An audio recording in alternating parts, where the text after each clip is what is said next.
Hello and welcome to 360 Gamercast, episode 128 for Tuesday, the 12th of July, 2022. I'm your host, Mark Webb, gamertag Pearson ID, Steam ID, Webby360G, and joining me on this very fine evening is...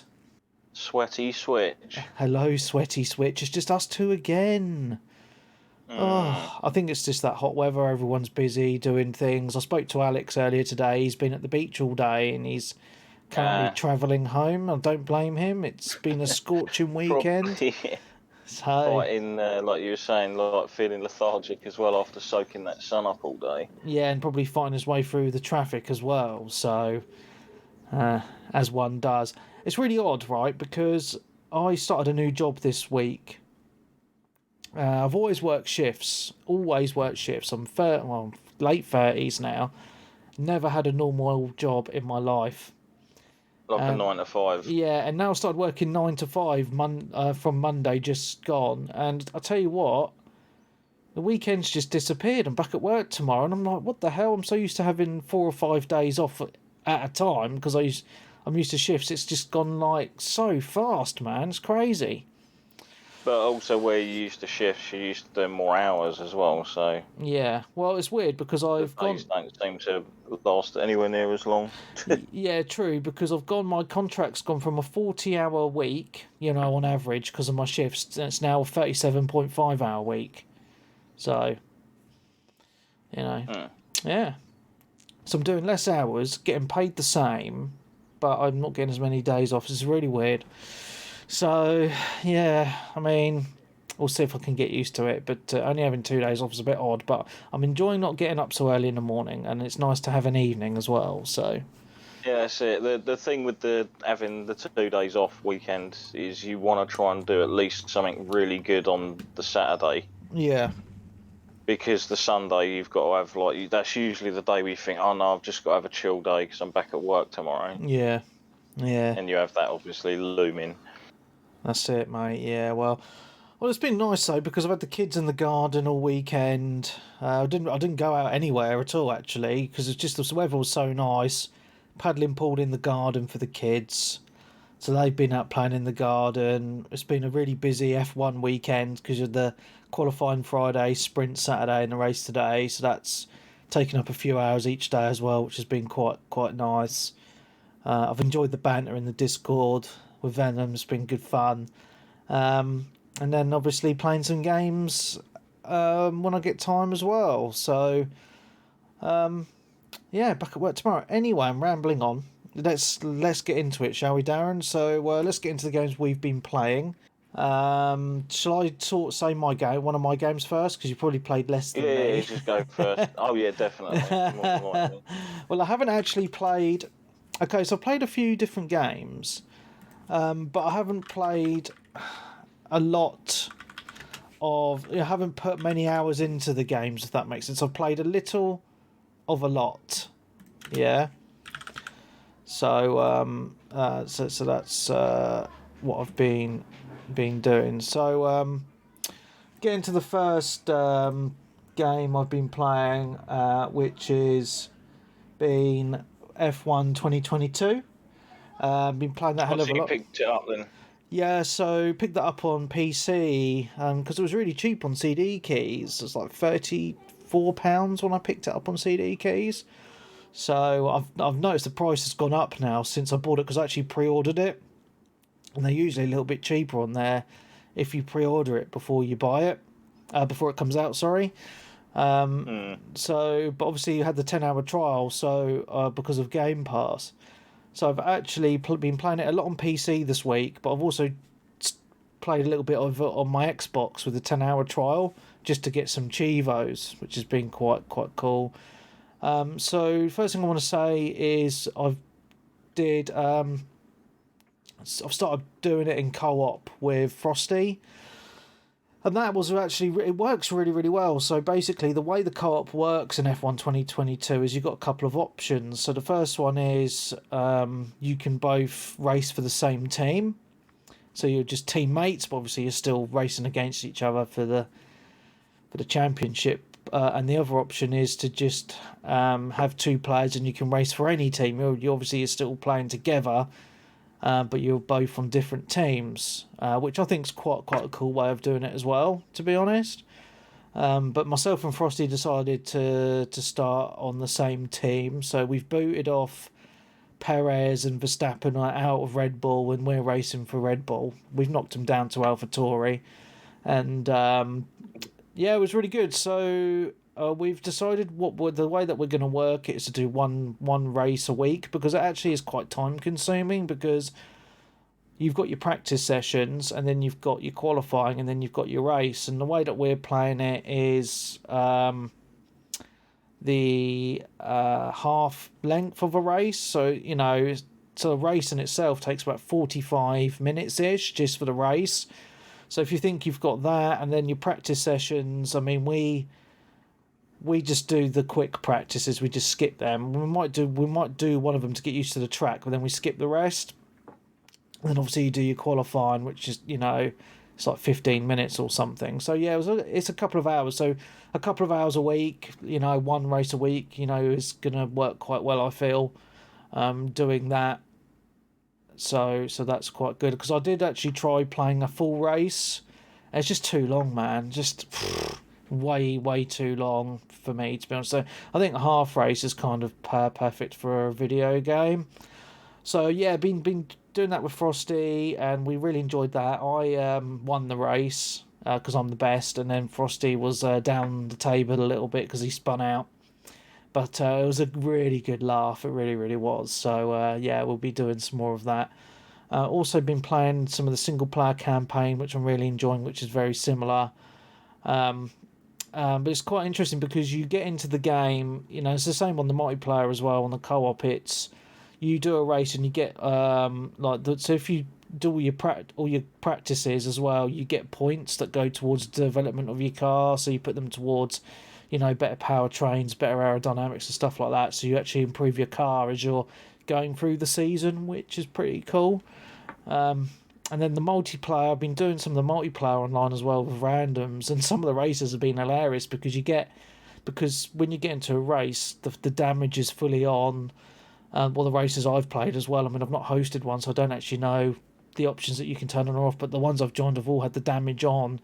So it's quite interesting because, on the first corner, you get at least 3 or 4 people crashing out and then and they usually quit out or limp back to the pits. So I usually just kind of hang back a little bit, and I always manage to finish. Well, so far I've managed to finish the races. I've not become particularly high placed, maybe in the bottom 10, you know what I mean? But still a lot to learn on that game, to be honest. I am really enjoying it, but they do a weekly challenge. So every weekend that there's a Grand Prix, they do the race, the track that the real Grand Prix is on. So they did the Red Bull Ring this weekend, and I spent ages trying to practice it and getting my laptop times down, and it's actually quite it does get quite difficult just to get those times down a little bit, because you've got to really take those corners really well, and it's a lot. I spent so much time just trying to learn it, and I still haven't quite perfected it yet. But they give you a global ranking on your qualifying times, and you see the other people's times. You think, fucking hell, how did you get a time that good? And then you get a time. So yesterday and today they were doing a race every 2 hours. So you join one of those races, and then whatever place you finish on, you get X amount of points that goes on the leaderboard, and then you get EA tokens, whatever the fuck they are, depending on your pointage, what percent you're in. Like the top 20% get a certain amount, top 50% get a certain amount, and so forth. So I think that's quite a cool way of doing it, to be honest. But the only thing I don't like about the game, I mean, I'm loving the game, I think it's great, but it's just, some of it seems a little bit pointless. Like I mentioned last week, like this F1 Life bullshit where they want you to spend money on buying caps and t-shirts for your avatar just sitting in a house on the loading screen, on the main menu. You talking about that, yeah, and you can buy like extra liveries for your car, like, so you have your own car when you're playing a multiplayer. So I mean, I have seen that in some of the races you get a choice to play as an actual team, but in most of them you just play as your personal car, and they all just look the same because no one's spending money buying all the extra paint jobs and stuff, which is quite funny. So that's quite interesting. Oh, and when I started it on the Xbox, I didn't start a campaign as a driver for a team. I started my own team, which is quite cool.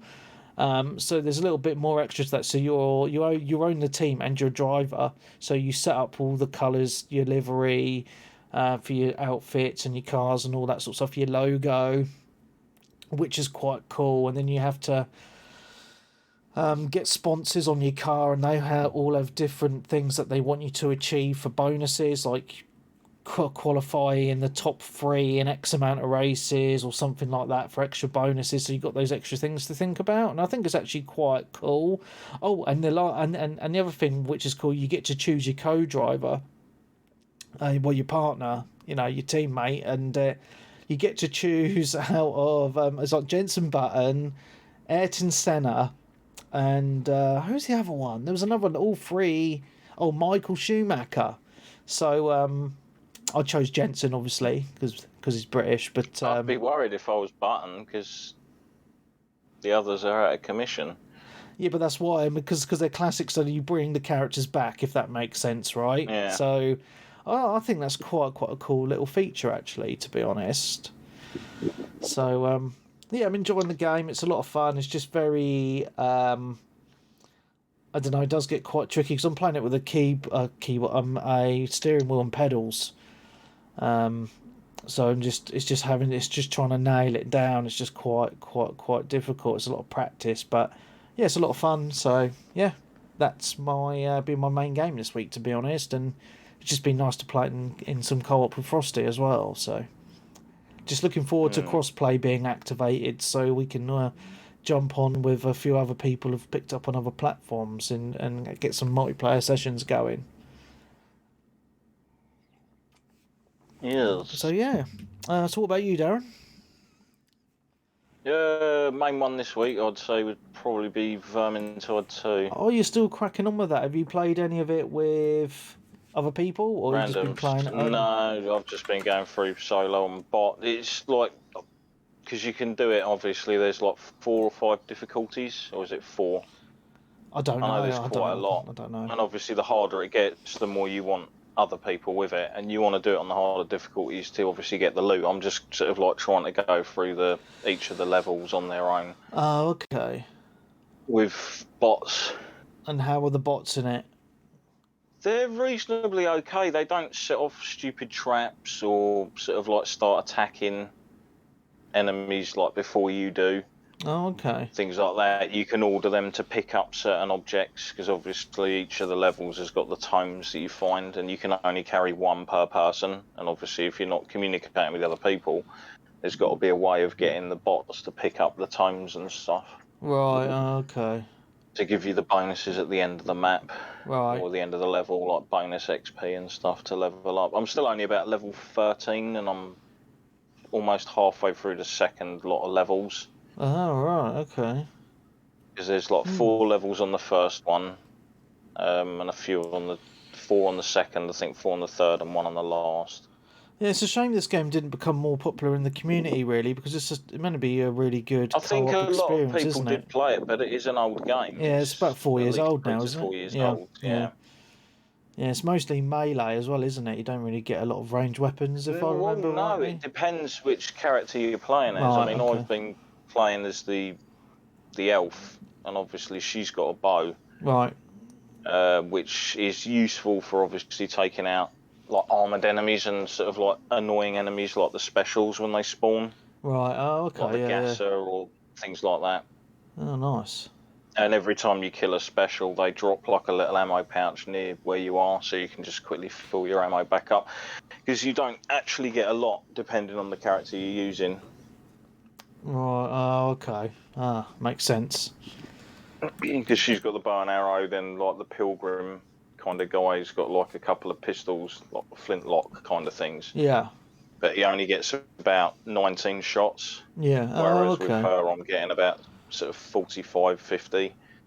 But again, it also depends on the bows you've got selected and such as well. Because different bows you've got piercing damage and like damage over time.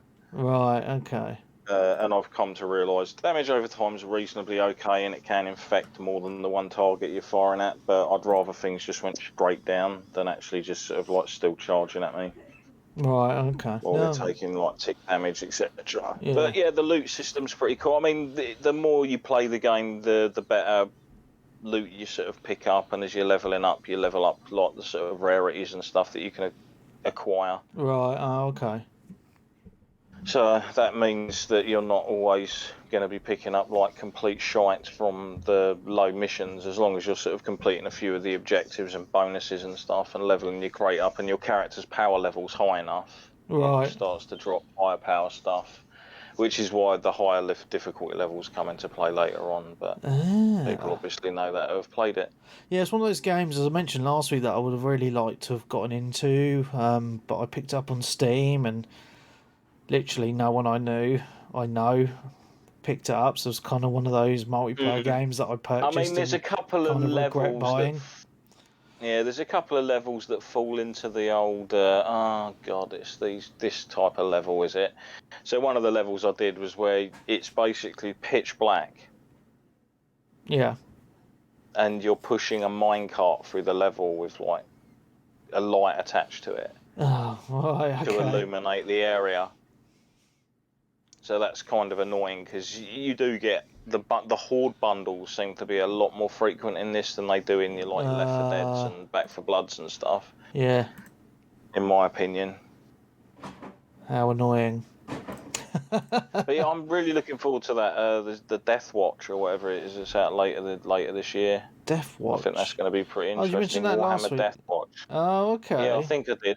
But I was looking into it. I probably did mention it last week, but I didn't realise you can customise each of the classes for Death Watch. You couldn't, obviously, in Vermintide. You play as a specific character. Is this a new one? Because I've found videos from like 4 years ago on here. Yes, it was kind of announced early, and then I think COVID pushed it back about a year and a bit, possibly, because it was announced reasonably reasonably then, around that sort of 4-year period back. Right. Okay. I think Game Awards might have been one of the first times, but yeah, it's obviously going to be. You can select and customise your character.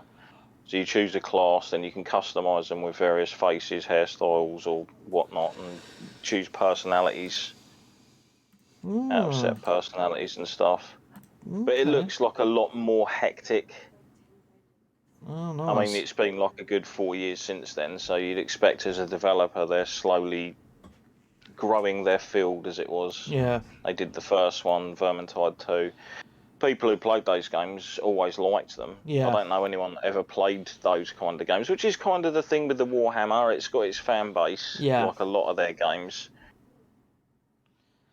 But then they never actually are ever shit games. No, they're normally pretty decent. Yeah, I remember playing, was it Death Hulk or Space Hulk? One of the space ones anyway, and that was really good. Space Hulk. Yeah, there was a Deathwing, wasn't there? Or was that the one I talked about earlier? I can't remember the name of it now. It'll come to me in a bit.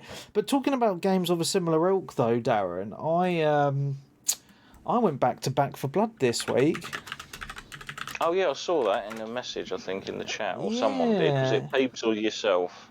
It was me. Well, I was messaging because Peeps mentioned that he went back to it and he finished it with randoms in the end. Because remember, like myself, Peeps, and Stunty, and there was a fourth person who kept on coming in every so often on a random. We had a couple of different fourths every so often, but we got to the last level and we couldn't get it because it was just Dugster. It was Dugster, I think. Yeah. I played with him one of the times I've played with you guys. Yeah, and I just remember we could not get past that last level because the difficulty, if you remember, Back 4 Blood was quite difficult even on the easiest setting anyway. Oh, it was absolutely stupid. Yeah, so I went on to it. Stupid. Oh, well, it was only about 2 or 3 days ago, actually, and I thought, I want to do this last level. I'm going to re-download it and try and give it a go. So I downloaded it, and I went on and I loaded up I did a search for a multiplayer game on the last level. When bearing in mind this game is cross-play across all systems, found no one. this game is probably dead, to be honest. So it loaded me into the last level with just the free AI, and I was thinking, I wonder how this is gonna go. You know what I mean? But I thought I'm going to give it a go anyway because I want to just finish the game and get it out of the way. And it was so easy. It was unbelievable. They must have done a massive update at some point and just made the game a piece of piss. Like literally. I'll have to try it just to see like what they have actually done. Because you know that on the last level you have the three things that come out the floor and they spit the acid on you. Then you have the waves of enemies coming at you after you just destroy each one of those tentacle things. Well, no, because I literally got stuck on that game about a level or two before that. You're running through the one where you got to run through the medical camps. And you've got to go through those iron gates. And all the zombies you kill drop acid all over the floor. So you're constantly taking that. It is. Oh, I've been stuck there for hours. Well, back in the day and just gave up. Well, anyway, so this might be spoilers for the last level, but yeah, so that section there, because it's in it's in 3 sections of the last level, really. So that first section, I remember it being a pain in the arse. Me and the AI companions just blasted through it so easy, like literally, I got through that section and I hadn't even lost a quarter of my health at all, and usually by then I'd at least used a health kit. So I was like, oh, this is going really well. So then, so for those of you that know, you drop down a hole and then there's like a big boss in the middle of the room and waves of enemies coming at you. And I was thinking, I wonder how this is going to go, because sometimes we would just drop down the hole to the underground and we'd die as soon as we get down there because there'd just be so many enemies. There was a few enemies in there, and there was a bit where you have to shoot them in the mouth, and I just blasted through it. It took me about 5 minutes, if that, just to defeat that part of the enemy. Yeah, literally. And I was like, I've probably gone down to about half health by then, so I used a med kit, and I'm thinking, right, I've got another med kit. If I need to use it, awesome. So, so there's another section where the beast is kind of running away. It's ginormous, and you've got to shoot different spots on it and go through this area. Yeah, it's timed. I was thinking, oh, fucking hell, I hate time limits in games, especially on bosses. But again, do you remember the classic time limit on the boat? Is it RE4? Where you got to escape the island at the end? Oh, vaguely remember it. I was thinking you were going to bring up Left 4 Dead, where you have the time limit for everyone to get on like the boat at the end of a level or something. Oh right, yeah.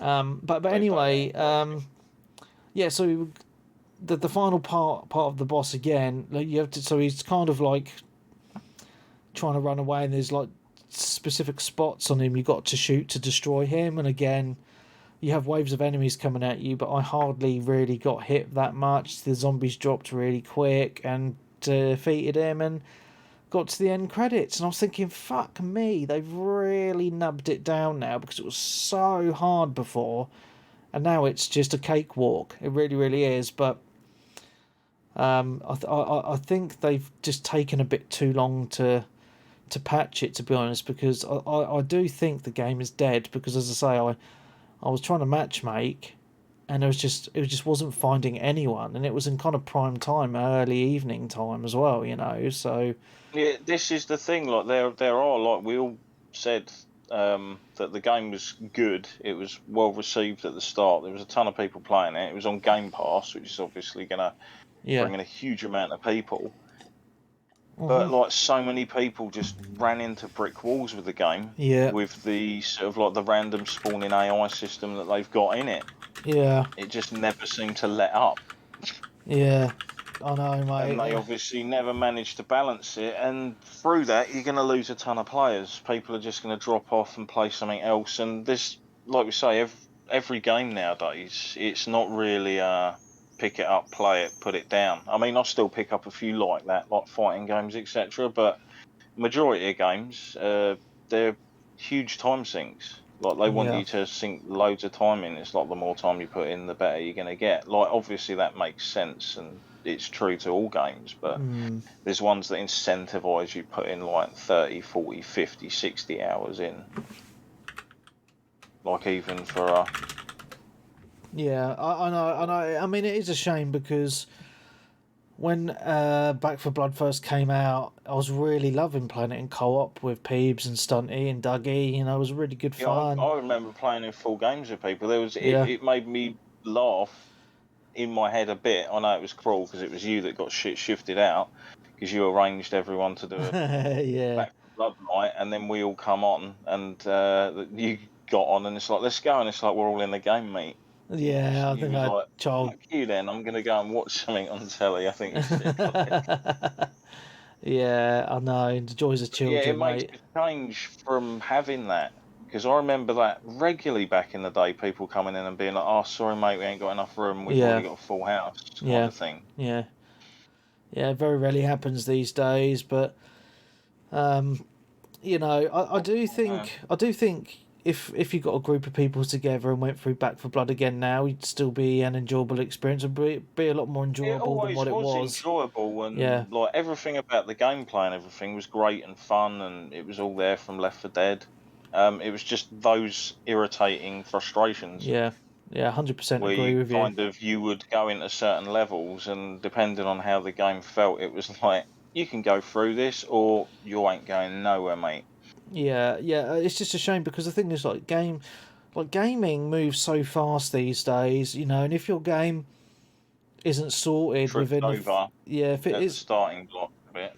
yeah, then people just kind of forget about it and move on, right? And even if you fix your game, people have moved on and they're not willing to go back to it. I mean, I would love to do another run through with some people in co-op on this, but I know that people just wouldn't do it. You know what I mean? Because they've There moved are on. games I'd say that buck the trend, though. I think No Yeah, Man's Sky is a bit of a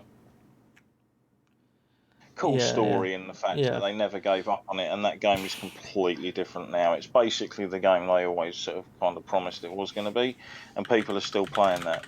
yeah. No, So yeah, it can happen. It's just very rare. But as soon as people move off of your game and onto something else might get their hooks into them and be like, no, you want to put your time over here. yeah. I think the problem is there's so many co-op games out there, right? But it's a strange one with this one because people have been crying out for another Left 4 Dead, and this really is Left 4 Dead 3 in all intensive purposes, and it's just it's very similar, you know, to be fair, and the levels are great in that, but it's just that one issue with the difficulty just put people off. They've uninstalled it, and if you don't know that they've sorted these things out, then you're not going to go back to it anyway. So, you know, It's good that they obviously carry on. I mean, there's been extra content in it since. I think there's like a possible roguelike sewer mode or something that they added, and a couple of extra characters and stuff. I yeah, think I saw they were adding new cards to the game as well. yeah, and I think there's an expansion as well coming with an extra level in that, but it's just a shame, man. It's just a shame, but I'm glad I went back to it and finished it off anyway. So, yeah, Mm, all good, baby, yes. all good. So, what's your next one, mate? Just bits and pieces of DNF Duel here and there. DNF Duel. Yeah, we talked about it last week again. Remind me what it is. 2.5D fighting game by Arc Yes. System Works, based on the Korean MMO. Oh yeah, and how is that? How you enjoying it? I'm still having fun with it. It's simplistic combat is different and interesting. Like I spoke about last week, it just basically uses two attack buttons for attack, and then you've got like an ability move set with one button, and then magic with the other. And depending on which direction you push with those and certain combinations, you can change stuff together pretty easily with a lot of the characters and stuff. So it still seems to be good enough, like from what I've seen of the reception of the game from like the fighting game community on Twitter, etc. It seems to have gone down reasonably well. Yeah, that's good to I hear. actually quite like that it plays slightly differently. Not every game has to be like a super technical, Yeah. sort of like your Guilty Gear or something, or BlazBlue. Yeah. With like absolute frame precise data needed for certain things. Yeah, it looks nice, man. Looks nice. Another fighting game to add to the collection. Actually, I'm playing it in Korean because I know it's developed by a Japanese company, but I've got a feeling that it's the Korean voices that actually sync up to the characters better. Okay, that's fair dues, mate. I'd imagine. Yeah, and obviously I don't get to play many games in Korean, so why not? Yeah, might as well, mate. We've had Russian, French, it was obviously Japanese, Nice. Chinese. Cool. Yeah, well, what else you had then? Oh, yeah, so, yeah, I've actually been getting into a little game. I'm just trying to find some decent gameplay. Yeah, so I've been playing a little game called The Cycle Frontier. I don't know if I mentioned it last week or not. I can't quite remember. Maybe I did, maybe I didn't. It's just weeks gone by so fast, I just can't. Kind of rings a bell, but I might have just seen video footage of it. Yeah, so I think I did because I mentioned it's very much like Tarkov, but it's set in space on an alien planet. So, just to give a very brief rundown, you you start from the space station, you get certain missions to do, and you load up, with your weapons and your ammo. You've got to make sure the ammo fits the guns, but it's a lot more simplistic than Tarkov, where it's not the individual bullets, you just get the clips, and it tells you if it's fitting the gun or not anyway. So that's quite good. But you go onto this planet, and you got to do missions like mining certain materials, or collecting certain materials, or killing certain monsters. But there's other players who've also been dropped onto the planet. So usually if you come across them, they'll try and kill you. If you die, you lose all the gear you've got currently equipped, and the other player who's killed you can take it all, which means you need to go and buy some more weapons and armor and shit like that as well, right? It is a free-to-play game, so there is some, obviously, those free-to-play aspects in the game where you can spend real money to buy a lot of the better stuff. However, I haven't spent any actual money in it yet. But I am really enjoying it. I really like the layout of the planet. It's very, very large. When you drop down, I think there is another section of the planet that you can go to, but it says it's hard. Like there's in brackets it says this is super hard. So I haven't been. I'll go to the Nub Nub area. So I'm just trying to do missions for these free factions in the space station. And they'll give you different things to do, as I mentioned at the beginning. But it's quite intense because, I've had situations where I've got all the stuff I need to complete these missions for these factions, and I'm like, right, I need to get off planet, and so each player has 2 different areas that they can go to on the map, where they can call an extract in. Not everyone's got the same place that they can go to. By the way, this is something I found out this week because I caught someone trying to escape this week from a place which wasn't on my map as a place I could extract. So as their ship was coming in, I was shooting at them, and there was a little bit of a firefight going on, and actually managed to kill them and nick their stuff, which was bloody hilarious. It gets quite intense because when you're calling in that ship, everyone can see it flying in from the sky and whereabouts it's landing, and then it takes a little bit of time for the ship to land, and then obviously when you get on it, it takes quite a bit of time for it to take off again. So you're very vulnerable when you're in that position, and and what makes it intense is you want to get off because you don't want to lose all the loot you've got, and you don't want to lose your weapons and your armor and stuff like that as well. So because you know that if you die you can lose stuff, and you have to go back and do that mission again and go and re-equip yourself and stuff, it just, that sense of foreboding is a lot more intense than if you weren't actually going to lose anything for real, if that makes sense. So you get a little bit of a sweaty palms in those situations, which I don't know, it makes it, that risk reward factor, just a lot more sweet. Like if you've done one mission, it's do I go around the map trying to get the materials or mining for the other mission as well, or now I've got the materials for the one mission, do I just try and get off world now and come back later? So you've got those aspects in the back of your mind when you're playing.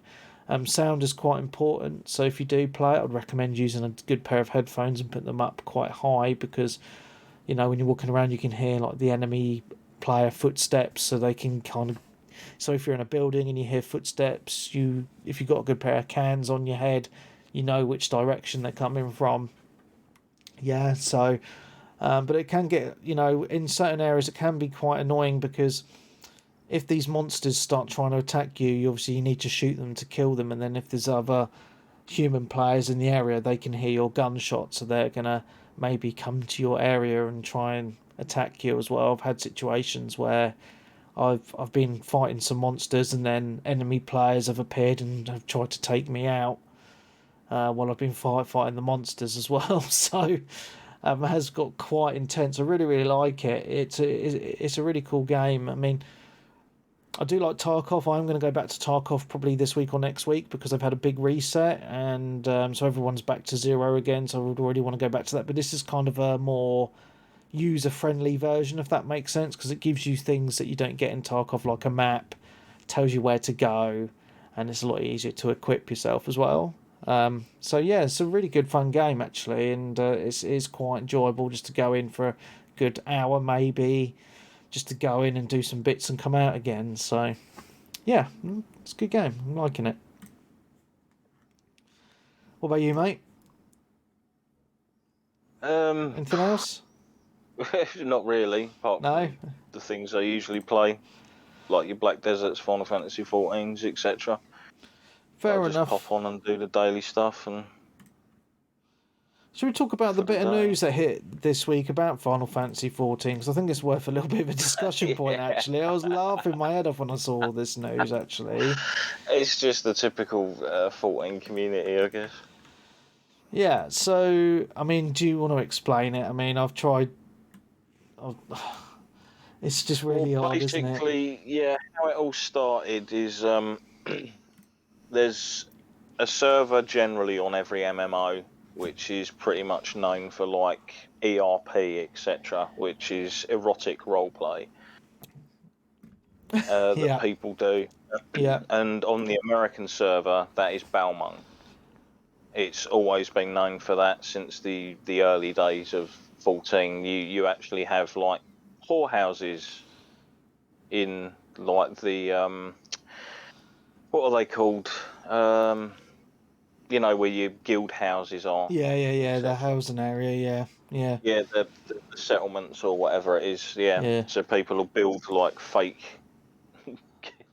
prostitute fucking bizarre places, etc. Yeah, and one of the guilds that's known for obviously all of that kind of thing took out like a billboard advertisement in America. Oh, what? For like some summer bash that's going on. Right. And they used obviously loads of the game images, and then they also had the actual Final Fantasy 14 proper logo, font and stuff on the billboard, which drew the ire from obviously Square Enix.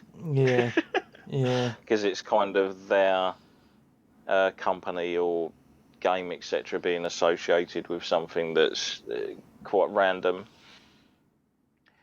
And loads of people started trying to jump onto that server to basically either give them a piece of their mind or whatnot. Hasn't it? And it ended up...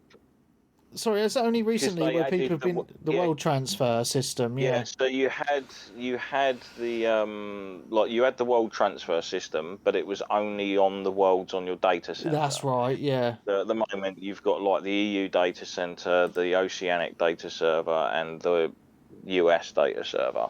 Yeah. And each of those has got different worlds. Now you have the option with the latest update to completely go to one of the other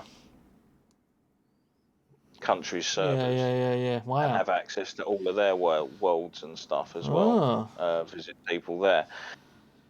So obviously a load of people were trying to clamour onto Balmung, but because it's obviously it's also one of the highest populated servers in the entire game. Like, it's whenever a server has an issue, usually during an expansion coming out, and players get stuck logging in for bloody ages, Balmung used to be like the worst hit for that. Right, okay. This is interesting as fuck, man. Yeah, so where all the loads of the people were like travelling over into Balmung, apparently, according to this article and like the various photos, there was like a catgirl army that was basically like keeping a playful gate watch near like where people were coming in to sort of like try and keep other players out. Can't you walk through players though? I mean, I haven't played it in You can, ages. yes, Yeah, yes, that is the point. It's like yeah, I say, it's like a part of just as it's like kind of a jokey thing yeah, and a role playing thing as well to a degree. But also by them all conglomerating in one area, you can make that area congested. yeah. And if you're trying to teleport into a congested area, it doesn't let you. Right. Oh, okay. Because I think it can handle about 250 odd players per area at once. Okay. Because usually when it hits around that, do you remember when like you have a new expansion and in all the new zones there's like 3 different versions of that zone That's you can right. teleport to? Yeah, yeah, And then it'll tell you when you look on them how many people are in the zones. yeah. It shows you the population, and usually if you try going into one that's like got 250 plus, that's when it starts saying congested, can't go. Yeah. I saw the story and I was just laughing my ass off because obviously I haven't played the game in months and months, and looking at resubscribing maybe towards the end of September because I've got a lot of stuff going on between now and September, so another couple of months. I don't really have the time to be investing in an MMO again at the minute, and when I get into Final Fantasy, it kind of takes over for a bit. But the game always seems to pop up in the news from time to time for some crazy stories, and this just made me laugh so much because I had no idea about the cross-world migrations or anything. So when I was reading about it, I was just like, can people walk through each other? I can't quite remember because I haven't played it for ages, and it's just one of those role-playing things. But yeah, I just think that's quite funny, man. Well, on the other funny news, players apparently weren't too happy in America of this FC doing this billboard advertisement. Well, yeah, it seems a bit of an odd choice. Bringing a load of eyes on what goes on the server. Yeah. That like hundreds of players basically petitioned themselves around that FC house in like tanks and Magitech armors and were blasting the crap out of it. Like while the FC members were all apparently inside. Weird. That's so bizarre. So I was like, yeah, we've got them all holed up in their house while we're out here, like with the pitchforks, kind of thing. But I thought you can't hold people up because they'll just teleport anywhere. It's just really weird how MMOs get these odd communities just on a server. I mean, you go back to when World of Warcraft was super popular and all these weird stories would come out every now and again. Oh, I've told you one, haven't I, where I come across a couple of people ERPing because they thought they were on their own near like a waterfall. So funny. It's called Hermit's Hovel. It's in Outer Lenossi at the very top, or Outer Lenosha, whichever way you want to pronounce it. It's right at the top, and I was stood in the bushes around the corner of a house fishing or trying to do something, and I could see people in like text chat talking to each other, and it started getting proper weird.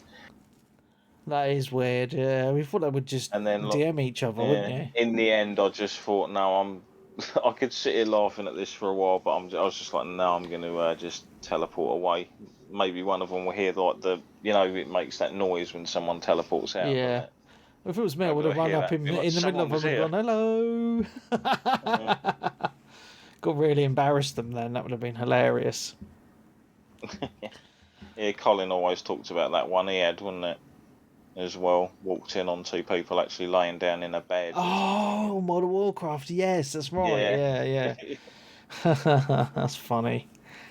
Yeah, so yeah, it's just a funny story, really, isn't it?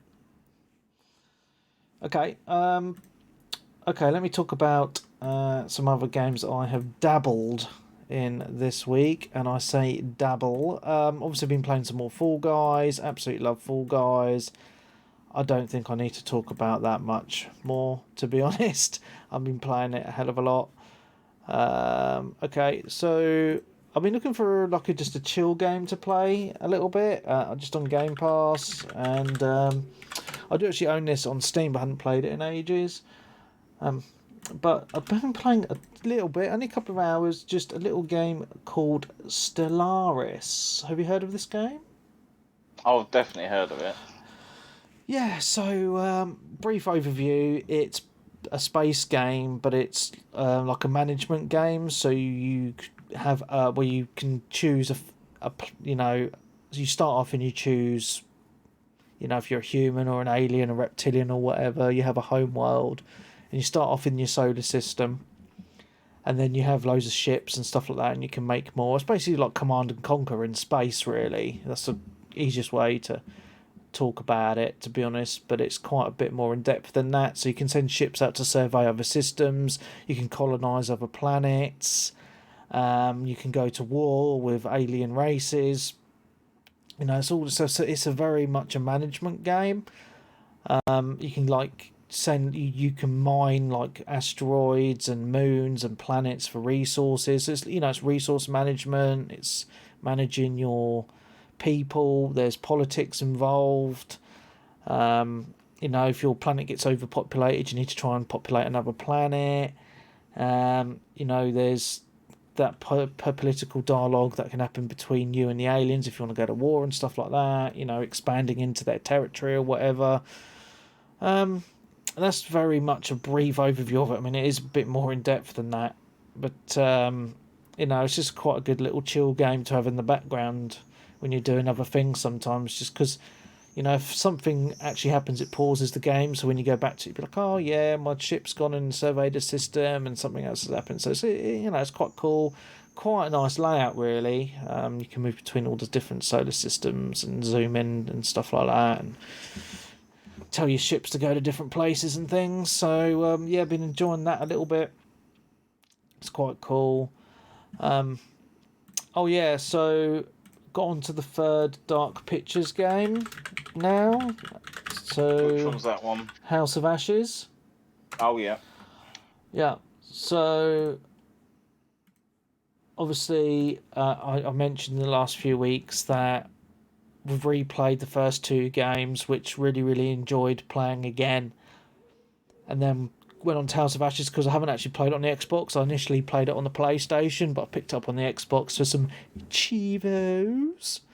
So playing through that again. There's 4 of us playing it, each taking a character each. I think one other person has taken 2. I've only taken 1 because I've played it before. And again, as I mentioned in the last 2 games, it's just quite interesting seeing the choices that people make. Because there's some quite cool stuff happening in this one. So just a very brief, not spoilers really. So it starts off with some stuff happening, thousands of years ago, and then you go into modern day, and you're the Americans. You've gone into Iraq, this army bloke comes in. He says, "I've scanned this area. We're looking for WMDs, and it looks like there's tunnels and shit." So you go to this thing, and it's not a stash by any means. It's an ancient kind of temple, and all this crazy weird stuff is happening, and it's really cool. Just a dynamic between the characters, the stuff that goes on. I really like it because it's one of those. These are the sort of games that anyone can really pick up and play, even if you're not used to using a controller. Some of the nubs of the people I've been playing with have missed some of the button presses and got people killed from time to time. But for the majority of cases, most people can pick up and play these sort of games, because a lot of it is just watching what's happening, and then you maybe have to move your character around a bit, and it's pressing the buttons in time or making some decisions with what you say, which may or may not have some consequences later on. So I really love these games, and obviously it's made by the people that did fucking hell, the game's just gone off my mind now. What was the first one on the PlayStation called? It'll come to me in a minute. But they did The Quarry, though. They recently did The Quarry.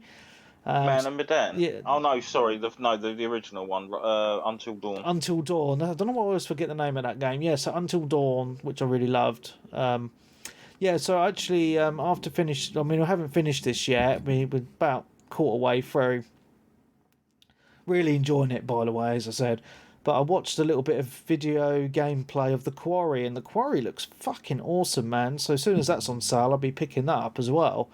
I just think the price tag on that's a bit too high at the moment. It's like £65, which I think is too much, to be honest. I'll wait till it's probably 30 or something. But yeah, these Dark Pictures games I mentioned last week are really, really good, especially to play couch co-op with friends or family.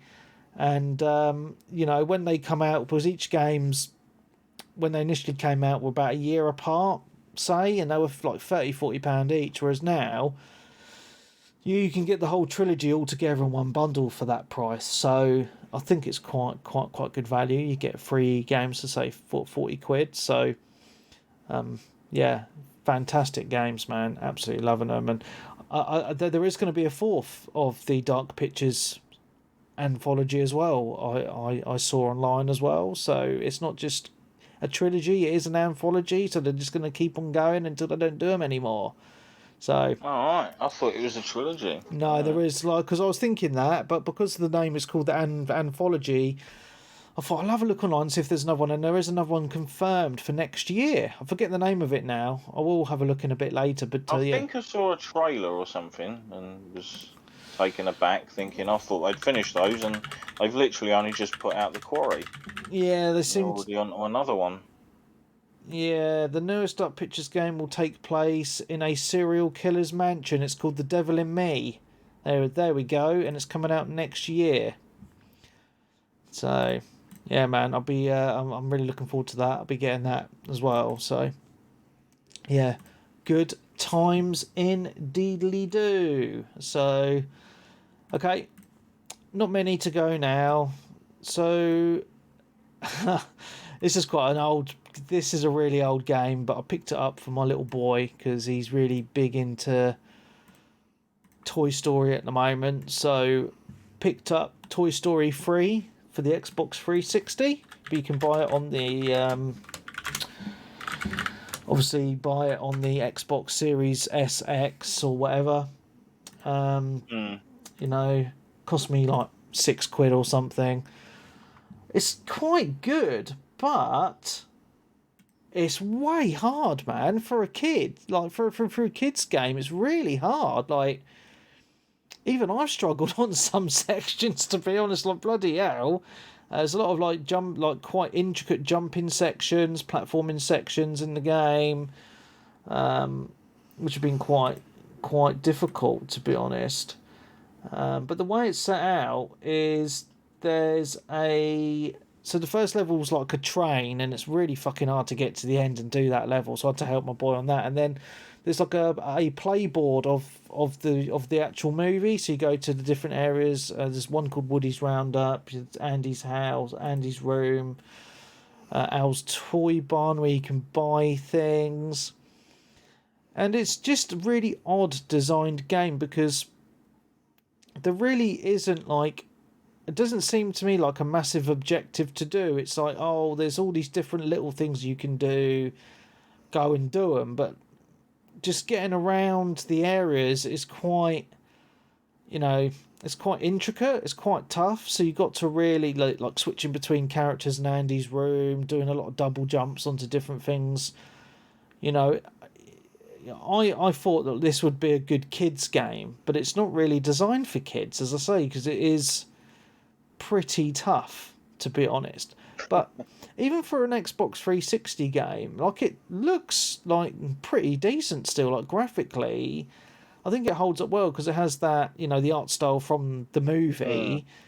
And I still think they look good even now. It's just a shame that the game design isn't up to what I would say a standard that would be easy for kids to play, to be honest, because he's been playing it a bit, but I've ended up having to play more of it than him just to get him to places, you know what I mean? So, yeah, it's a little bit frustrating, to be honest, that it's not as kid-friendly as I would have thought a Toy Story game would be. So, going back to Game Pass as well, Darren, my little boy is really into dinosaurs at the moment, so downloaded Jurassic World Evolution 2. It's actually pretty good. Like, I didn't think it would be that good because it's kind of like because my initial thoughts are was just it would just be a little bit like Zoo Tycoon or whatever, you know what I mean? Just build a park, you know, fence it off and put dinosaurs in the different pens and feed them and all that stuff. And I was just thinking, oh, that'd be a bit boring. And there is a mode that you can do that actually, but there is actually a campaign mode as well. So we're only on to the second level of the campaign, and it's quite good because you don't just have that top-down view of managing the parks. It's you take control of like cars and helicopters and things like that and go out. So you go out in a helicopter for example, and find the dinosaurs out in the world, because that's part of the story in the movies. Apparently they've escaped into the world. And you go and tranquilize them, and then you get them in a helicopter and take them into the park and fence them off. And then you can go in a car and drive around and do the similar thing to tranquilize them, but you also have to set out, like, drive around and check on the animals, like the dinosaurs, to make sure they're okay. But as I say, there is that management aspect involved where you need to make sure the pens are big enough, make sure they've got enough water, make sure they're the right kind of climate for the certain dinosaurs, and make sure there's enough power. Sometimes some of the dinosaurs can break through the fences and run wild, and then you have to trank them before they eat the guests in the park.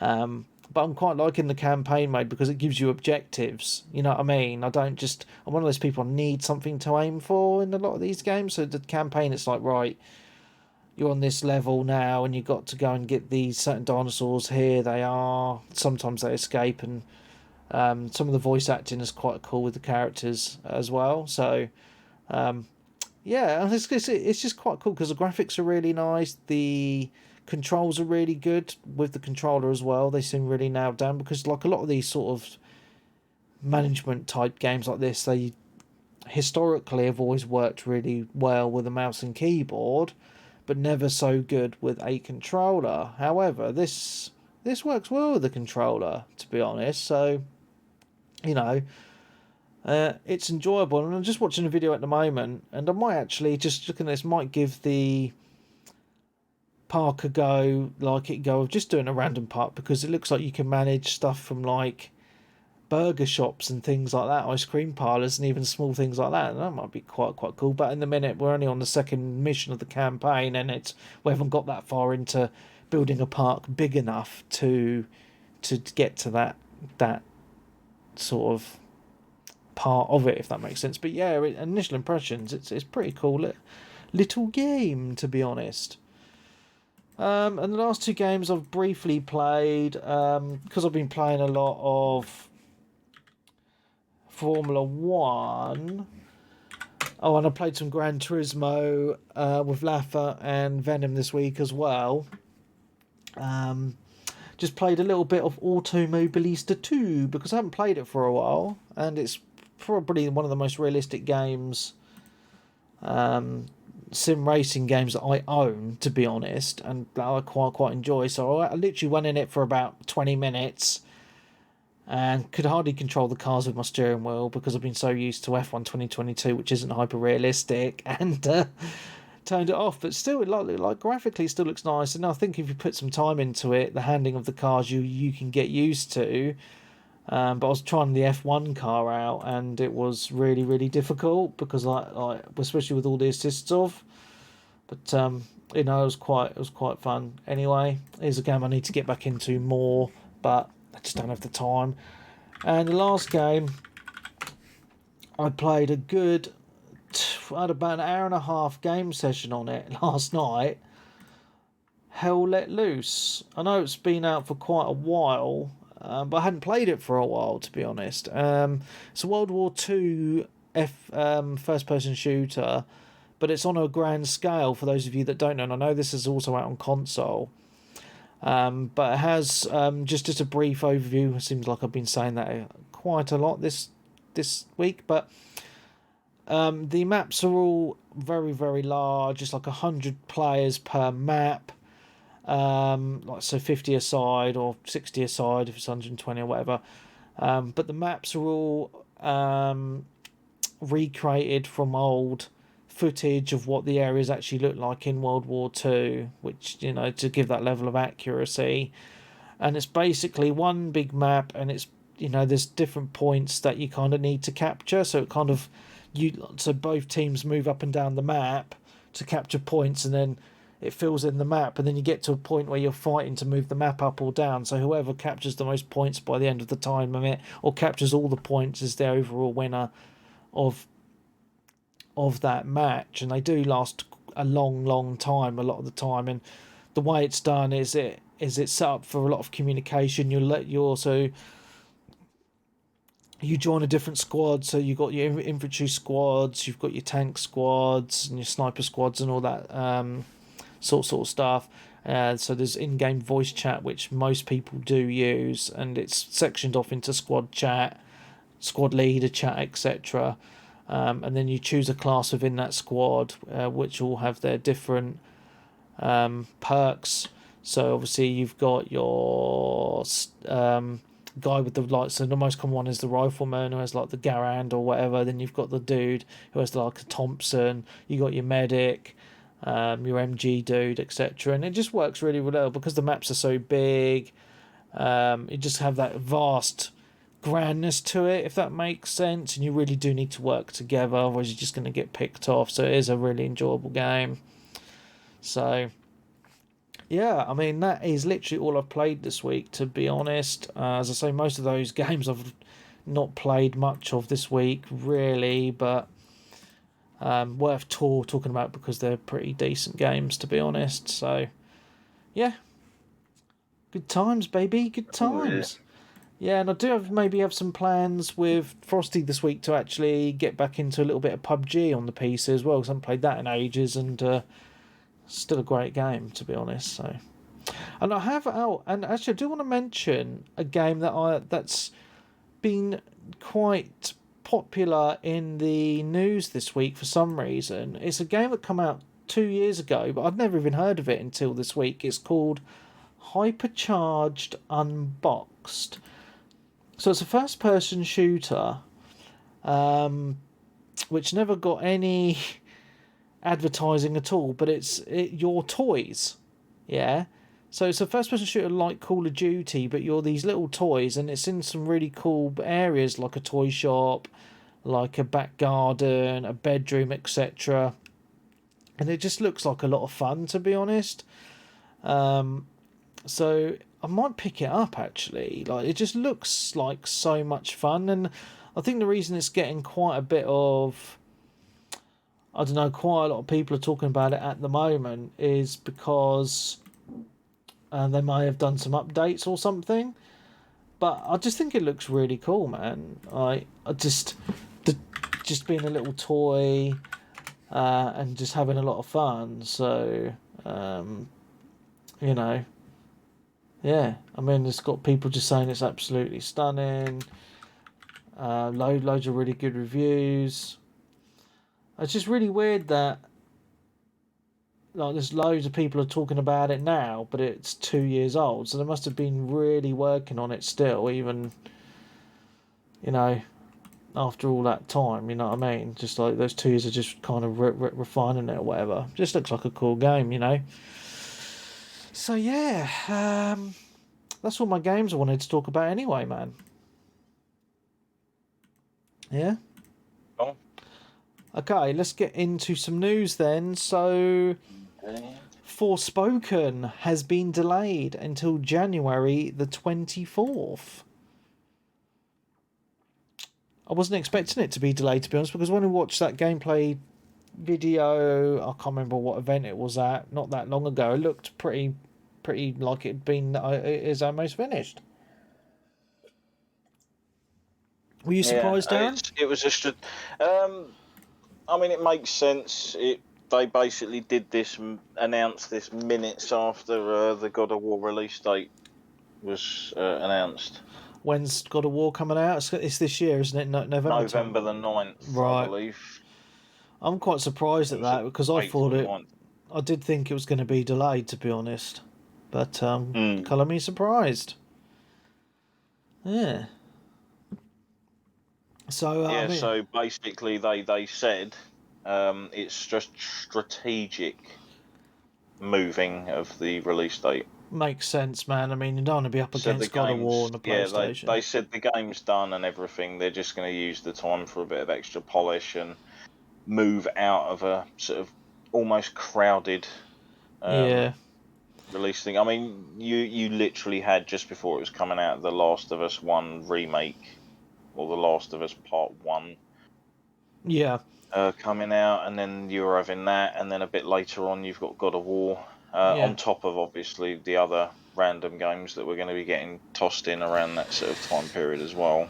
Yeah. I mean, because obviously the this game is a for Forspoken is a PlayStation exclusive, so they don't want to be in a crowded window of PlayStation releases because obviously that's going to affect their sales big time. So I'm pretty sure it was meant to be coming out on PC on the same day as well, right? So I think so, yeah. yeah, That's why they were like the PC people were like, "Oh, cheers! I don't own a PlayStation, so I don't care about God of War." yeah. So we've got to wait. But oh well, I guess. Oh, it's just one of those things, mate, I suppose. But yeah, I just thought it was quite interesting. Oh yeah, so there is a remake of Lollipop Chainsaw coming out. Did you hear about this? I had no idea. Yeah, I know about it. It's coming out in I've heard rumours for it. 2023. Yeah. Confirmed to be coming out in 2023. Yeah, unfortunately, neither Suda51 or James Gunn are involved in any way, and I think even the voice actress for Juliet doesn't know what's going on. Oh. So when did when did it originally come out? It was a bloody long time ago, wasn't it? It was Xbox 360 title, the original, I think. Can't remember. But yeah, I mean, What game are we talking about again? Lollipop Chainsaw. Oh yeah, sorry, yeah, 360. Yeah, I mean, I'd be interested to see if it comes back exactly how it was before, because she isn't really wearing very much, and you know what people are like these days. They probably have a fucking protest about her being in a bikini. So we'll see if it comes back exactly how the original did. You A know what lot I mean? of people are thinking it's not. There's going to be a lot of stuff missing. I mean, it's not going to have all of the original stuff anyway. There was loads of like unlockable and bonus costumes in the game, like Right. referencing various franchises and Right. such Okay. as well. And due to licensing issues, they're probably not going to be around. But I think this game also isn't one of the back compat titles I've heard. Oh, okay. Interesting. Maybe, maybe not. I'm not sure, but Yeah. it could be one of them. Interesting. Okay. Oh, and Alan Wake 2. The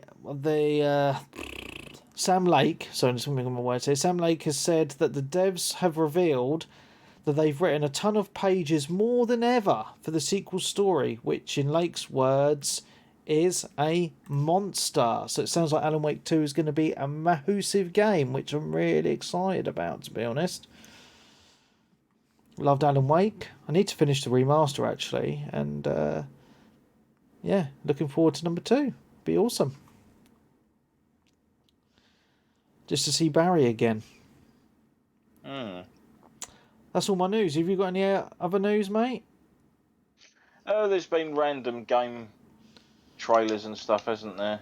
Has that? I mean, I've not really been in tune this week, so... One stunt he'll be well chuffed with. What's that? They announced a RoboCop game. Oh! And everyone was like, kind of, oh, this looks really good, and it showcases like a nice...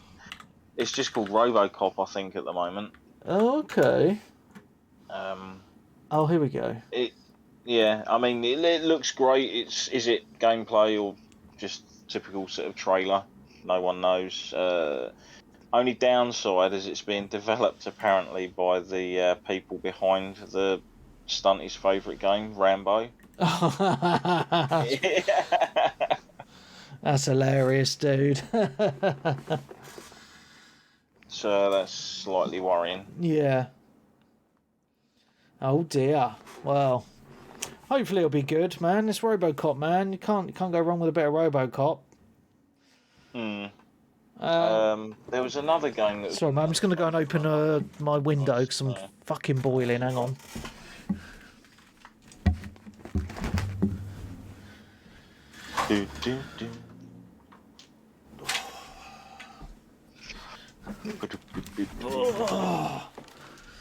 Right, the window to the Starship Enterprise is open a bit more now. Carry on.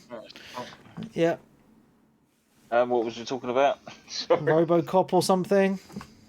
Oh no, that was it. I was trying to remember the other game in the franchise. There was about 3 or 4 games within the last few days that were sort of shown off, including Skull and Bones. Oh, okay. Oh, yes! Skull and Bones. How did I forget to mention this? I actually watched that gameplay trailer myself, actually. It's in my history that I've watched it as well, look. So, I don't know what you thought of it, Darren, actually. What did you think? Well, it looks nice, like the Ubisoft games always do.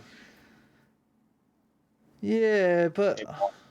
And I was glad that they've got rid of the... Because originally when the game was shown off, it was a PvE stroke PvP game, wasn't it? Yeah. Similar to like Sea of Thieves. Yeah. But now they are actually going to have... servers that are going to be PvE and servers that are going to be PvE stroke PvP. Very strange. Bearing in mind that obviously because of that it's going to be always online. Yeah, and that doesn't bother me. Now, I was watching it. This is also in the same week that Ubisoft announced they're shutting down the servers for 10 of their games. Oh yeah, they're quite old games, aren't they, to be fair? They are reasonably old, although I did laugh because one of them's Ghost Recon Future Soldier, and someone this week was celebrating like X amount of years since Ghost Recon Future Soldier. Wow. Fucking hell. Yeah, so, I mean, I watched the trailer, and I didn't know what to make of it, really, because it felt like... I mean, it looks like Assassin's Creed. Let's just put this out there. It looks like it's an Assassin's Creed engine. You can't get past that. And it just looked interesting, like you had your main character and he was walking around and going to some shops and things. I couldn't tell if there's actually any on-land stuff on this. I couldn't figure that out. Or if it's just purely you can only walk on these little areas to get your stuff and then it's all ship-based. I did like the fact that you can team up with other players, ships, and go and do things. But I think for people who play quite a bit of Sea of Thieves or enjoy Sea of Thieves, I think won't like this because Sea of Thieves has its own magic. It's been so well designed and it will just work so well. I don't know. My impression, I mean, I have to play it, but the impression I get from the trailer is it's just not going to be up to that Sea of Thieves standard. However, this has obviously got the more realistic graphics. You seem to have a lot more, well, this is just my impression, as I say, like more campaignish content, if that makes sense. And I think if you can get in with friends with more than 4 people, that would be good, because Sea of Thieves has that restriction and you can only have 4 people in. So I think it looks like an interesting game, but it's because it's Ubisoft, I'm a little bit standoffish, to be honest. They always make their games look really cool in trailers, but then the actual game comes out and it's just a bit average. So as I say, I think I'll definitely give it a go when it comes out, because I'll just sign up for a month of Uplay Plus just to give it a go. But I think, because it's going to be a 50 quid game, right? And you don't know if it's going to have any microtransactions or anything like that as well. But It looks beautiful for sure. There is actually a version of it for sale I've seen that's like about 85, 90 quid, I'm sure. For fuck's sake.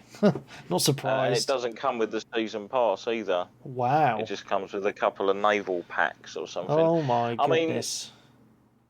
I mean, yeah, they obviously did the sort of like the CG trailer, didn't they? Followed by sort of like gameplay overview and then a combat overview. Yeah. Of what's available. And if there was more to it, I would probably be interested.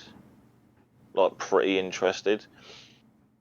But the fact that it's all on ship, completely on ship, you don't ever get off your ship. Oh, you unless don't? You're in a port or a certain area. Right. Even when you destroy a ship and put it on the brink in combat and pull up alongside it to board, Yeah. you just access a cutscene of you boarding the ship and getting the bit. Really? Do anything. Yeah, so you are literally just a ship while you're out on the sea, and then you just move a person around on land at the player hubs, basically. Right, okay, so this is what I was trying to figure out, because obviously with Sea of Thieves, and this is, and of course some people are going to be like, why are you comparing it? I mean, it's the most similar game to it, right? And I know it's got the cartoony graphics, but with Sea of Thieves, you've got the total freedom, being on or off your ship. You can go and visit loads of different islands. Your battles are pretty epic with other players, and the AI as well, because there's AI ghost ships that you can fight. But you're doing it all yourself, and I think that's what makes Sea of Thieves so special, right? Like, if there's two of you on a little sloop, one of you steering and the other one's manning the cannons, right? And it's all manual aiming, right? Whereas on this, it looks like, you've got a crew and you're managing the crew, and you're like, I'll just go and shoot that ship, and they do all the hard work for you. So, it loses its essence, if it's doing that. It feels like it looks like it's a bit of a ship management game in a way, if that makes sense. So, yeah, I don't think anyone who enjoys... Well, I don't think Sea of Thieves have anything to worry about anyway. That's what I was trying to say. So, yeah. But it looks interesting for sure. I'm going to give it a go, but it was just my impression, man. I just don't think it's going to stand the test of time, to be honest. I mean, you look at how many years Sea of Thieves has been going, and it's just always updated with new content. The player base doesn't really drop. It's got a very sustained population, whereas I can see this being probably dying within a year. That's what happens to Ubisoft games, unfortunately. It's just such a shame, but... Apart from Valhalla, that's still obviously going pretty well. Yeah. Anything else that I've missed this week, Darren? Probably quite a few things, but I can't think. Fair enough.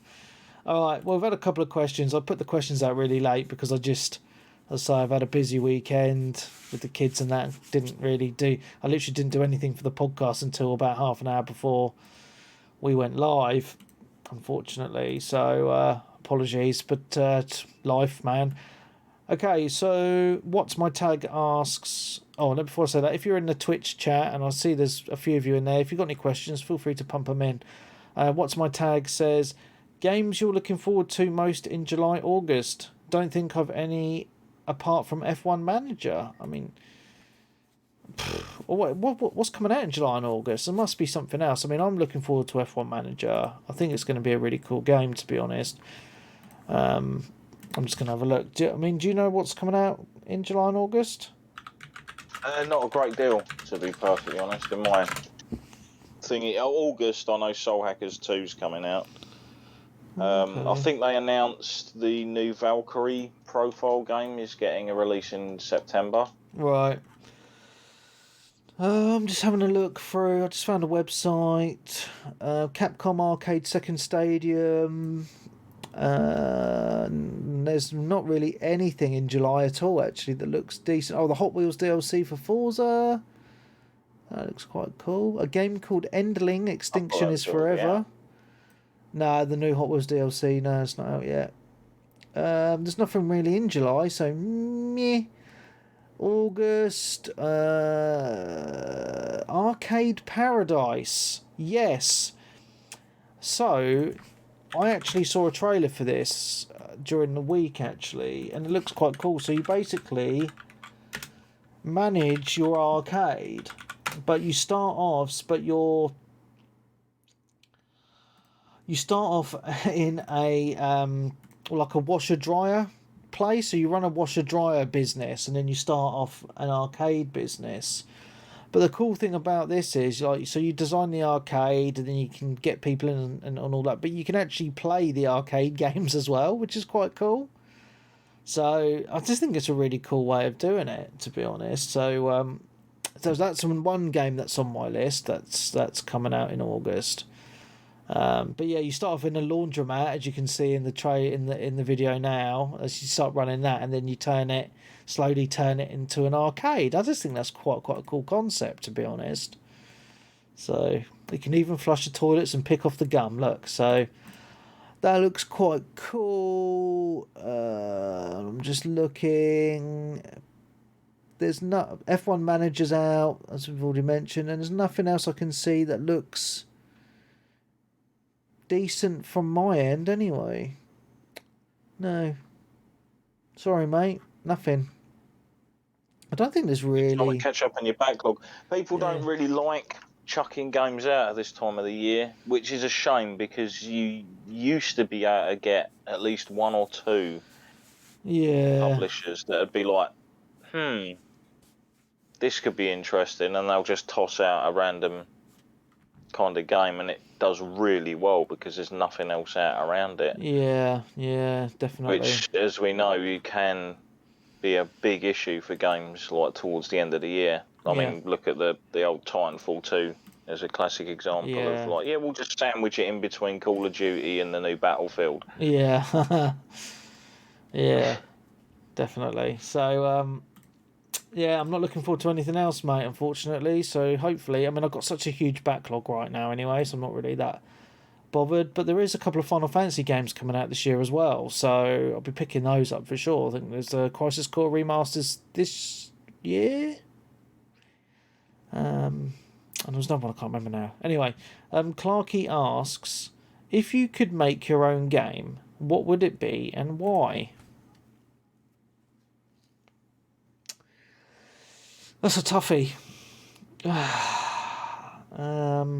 It's really weird because I remember when I was a very young boy, maybe about 7 or 8, and I was banging to gaming then. I had an Atari ST, and I remember playing some games on that, and I always remember talking to my friends, being, you know what? If I could make a game, it would be set in a city or something like that, and I could just do whatever I wanted, just go around, drive cars and do whatever. And then obviously Grand Theft Auto happened, so that was always the one game that I wanted to make when I was a kid, and obviously that happened, or at least see. Probably now, I don't know. It's really hard to say now because I love my RPG so much, but I just don't have the time.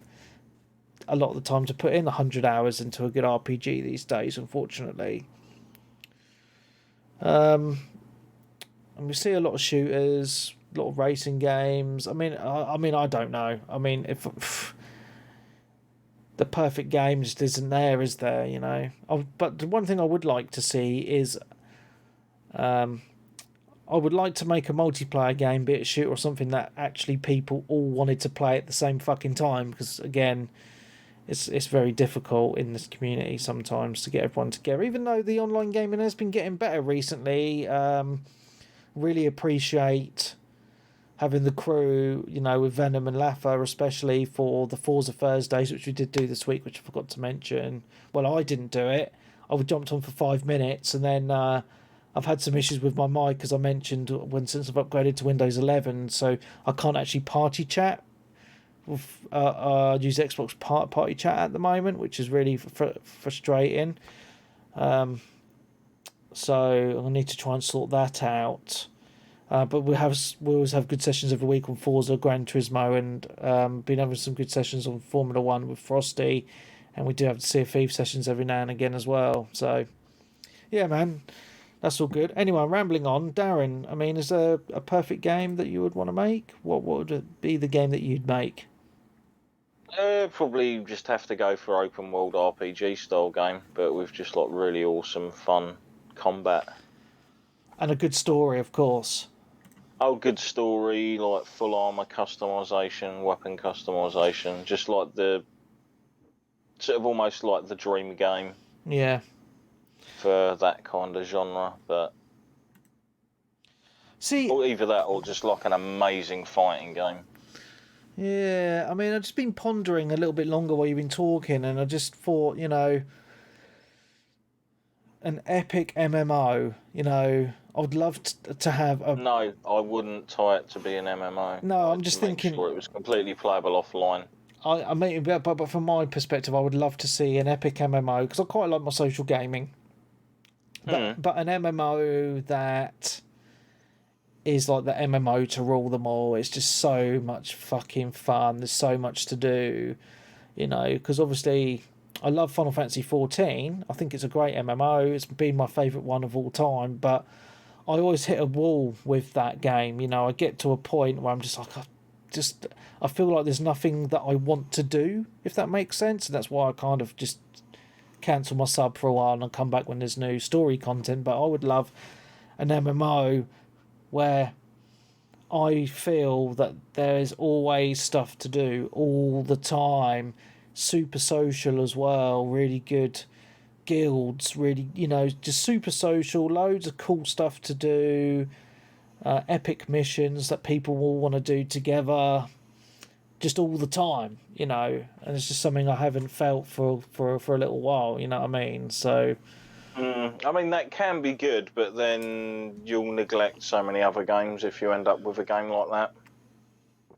Yeah, I know, but if a game was that good, then you wouldn't care. You know what I mean? It'd be like, this is the game. I remember being back in the day, there's certain games that you almost feel like you're in a long-term relationship with. Yeah. Things like, obviously, like Elder Scrolls titles. Yeah. Like Monster Hunter for me on the PSP, yeah. Monster Hunter Unity and stuff. Yeah. Just smash it for hundreds and hundreds of hours. Yeah, I just miss having a game where I feel like I want to spend that amount of time with, and I haven't had a game like that for so long, really, apart from Final Fantasy 14 and maybe Skyrim. Yeah, I mean, this was the cool thing, like, even thinking back to, obviously, Monster Hunter on the PSP. Yeah. Because you had to finagle about and do things with like passwords and such to get the online aspect of the PSP actually working across Wi-Fi. Yeah. It was way easier, just to go off down your mates, to literally take your console down your mates, go and see your mate face to face, and sit there both doing like the wireless link. Oh, that's cool.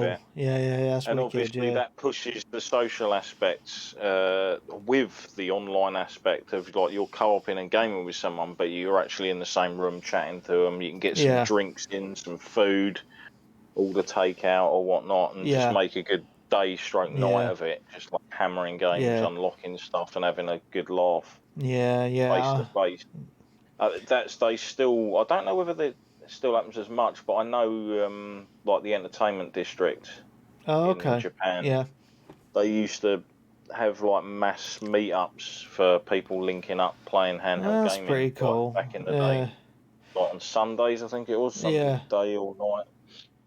Oh, wicked! I mean, I'm not really like the social thing to do. I mean, I've never really been massively into handheld gaming. I mean, I do think the Switch and the Vita and the PSP are great systems. But I mean, I love couch co-op games on the TV. I just love that big screen experience. I always have fond memories of that on the N64, especially back in the day on Mario Kart and GoldenEye. And then obviously, as I got older, that essence had been lost until I had my kids. And so my oldest is 4, and he's at the age where he can work a controller. So kind of rekindling that feeling with him now. We play some games together on the TV. Recently it's been Worms, WMD. Remember that? I love that he loves the Worms game, so we have a good fun on that. playing Switch Sports together. You know, those games are really cool, and a few others. Obviously, he's not quite old enough for like shoot 'em ups or anything like that, but you know, some of those co-op experiences with him are really cool. And obviously, as I mentioned, the Dark Pictures games, I've been having the couch co-op sessions on that as well. So those games are still out there, but I think a lot of people aren't in that position to have that experiences when they're older, because of because a lot of people, their partners don't game, and if they don't have kids or if they're living on their own or whatever, you kind of miss that, right? So online is all they have. So yeah, I don't know what I'm trying to get at, but it's just nice that you have some fond memories of doing that on your PSP, you know? Mm. Oh, definitely. I used to do it all the time. Yeah. Like me and a few other mates just take it down somewhere else and absolutely hammer certain games. Yeah. Yeah. No, that's cool, man. I mean, me and my mate Dave, we used to even if like I used to go around his house, and he'd have his N64 set up, and you know, we did the co-op and stuff like that. But I had a PS2, and it was really cool back then because he had the 64, I had the PS2, and I'd always bring my PS2 and all my games round his house. So like, when we'd have two TVs set up next to each other, so he'd be playing his game, I'd be playing my game, and we'd be talking about each other's games as we're playing our own games. And then it would be like, you know, if he had games that I didn't have, and vice versa, we'd be like, right, I'm gonna have a go on your Nintendo. I'm gonna, you know, and he's gonna play my PlayStation, and you know, I've got some good fond memories of that as well. I remember one of my fondest ones is I remember I got Metal Gear Solid, and such an epic game. I went round his house, and hadn't played it before. Literally I got the game, took the game and the PlayStation around his house, and he just sat next to me, just chatting, whilst I, you know, played from start to finish of Metal Gear Solid in one night. We just played it in one sitting, just went straight through it. It was fucking Do you know epic. what's frustrating? Yeah, what was actually frustrating for me in a little way, and probably a few other people, is like, you'd always have that mate whose house most people would go round. Yeah. So it was, at one point we joked that it was kind of like a club, because you'd never know who'd be there when you pop down, because it'd generally be like not just him but other people as well. Yeah. And occasionally you'd sit there and he'd just be playing something, and I get it, because he'd probably be like, well, you decided to come around here, so I'm just playing what I want to play. Yeah. You either watch what I'm playing or you fuck off. Yeah. He never said that. Yeah. But you could imagine him thinking that. But he used to love playing like Football Manager games. Oh my god, boring. So for most of us coming there, like watching what he was playing, it's like, yeah. like, not because it's horrible, it's just that it's not entertaining to watch, because it's just literally stats and numbers, and it was the one where you just see little balls and markers moving around the pitch, going up and down the screen. Oh man, how boring. Kind of thing, yeah. No, the good nights were when things like Micro Machines came out with the adapter and stuff, and we'd all jump on turbo turns and start screaming and waking his mother up at like 2 a.m. Oh, I loved Micro Machines. I mean, it was such a good cartridge on the Mega Drive, because it had controller ports in the cartridge. That's it, in the cartridge. Yeah. Oh my god, what an idea! Yeah. Oh, so good. What a game. I can't believe they haven't redone a Micro Machines type game for the modern systems. I really don't believe that, you know. That was so much fun. They did them on the 360, didn't they? I'm guessing they didn't do very well then. I can't remember. Oh, I'm not too sure. Maybe it doesn't obviously have the same appeal of, because certain games you don't play them for that long.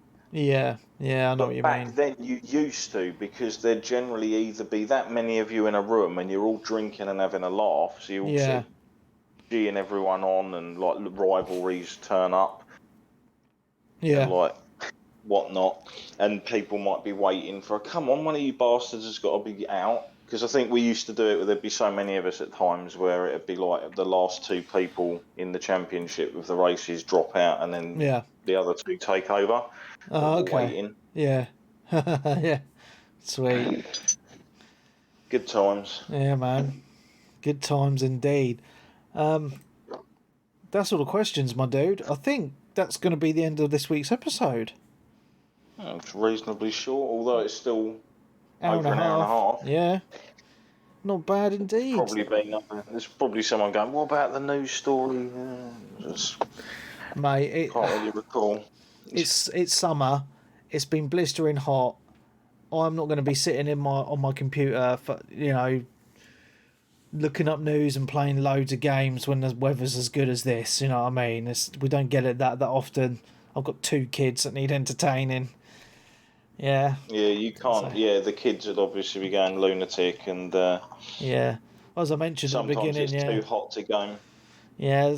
I mean, at the beginning, I've had the paddling pool out all weekend. Been in the garden. They've been in the garden.